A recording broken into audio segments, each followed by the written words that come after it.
Hey, good afternoon, Michael, and thanks for joining me. Hi Craig, how you going? Good to see you. Hey, Michael, I've got a few questions for you today, but firstly, congratulations on working with the team that recently undertook the Waldorf Astoria Sydney transaction, being the largest single asset hotel transaction ever in Australia. Well done. Thanks very much, thank you. Yeah, good job. Now, we understand Tatarang purchased the property for around 575 million Australian dollars. And I know you can't confirm that, but I can't, I was going to say, sorry, I wish I could, but I can't. That's the word on the street, and I think we've got it pretty close. But why in particular do they buy this hotel?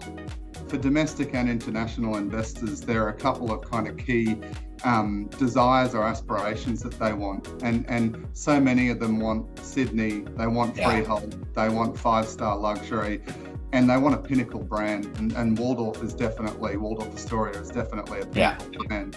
What is driving investors at the moment? Why would you buy a hotel in Australia right now? Well, there are so many reasons, of course, Craig. No, but look, in all seriousness, Australia is a safe investment destination, that there's a good rule of law. I always talk about it, but it's clean and green, it's safe. And it's safe not just from being able to kind of walk down the street, but it's that we've got air security, food security, water security, and as an investment destination, it's lower risk, so it is safe.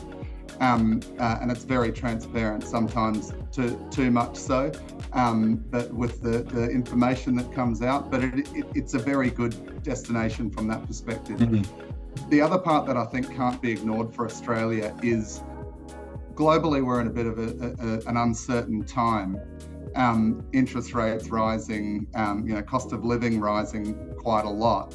But if you look through that a little bit for Australia, we're in the middle of a huge skilled immigration intake of about 1.5 million people. And that's over a 4-year period. And so from 2021 to 2030, Australia will have, or is predicted to have, about 14.5% population growth, which on a percentage, of course, not an absolute basis, but on a percentage basis, it's higher than Brazil, it's higher than India, it's higher than Canada, it's higher than a number of markets around the place. And all of that skilled immigration creates jobs, it broadens the taxpayer base, it creates demand for residential, for logistics, for office, for retail, and of course hotels. And given 80% of our overnight visitor demand for hotels is typically from domestic sources, it's pretty good for that side of the market. And then also, if you think about it, if you're taking in a large number of international of immigrants, they've got international connections, and so that's going to bring in visiting friends and relatives demand from a leisure perspective, but also future business. So it's a good story. The population growth story for Australia cannot be ignored. It's huge. Yeah, absolutely. Okay, one last question. If I could wave a magic wand and give you one type of hotel in Australia to sell right now, what do you think could create the most interest? What type of hotel are people after? So I'm slightly humbled, but slightly happy to say that I think someone waved that wand for us, Craig. In all seriousness, we wanted to sell that Waldorf Astoria hotel before it was Waldorf, before it was Waldorf Astoria, when it was a Wanda hotel. It's such an iconic site and piece of real estate, and we got that opportunity. We really wanted to sell the Sofitel Brisbane. I'm from Brisbane originally, and it's been an important part of the landscape there in Brisbane for a long time, and we're fortunate enough to work with Brookfield on that.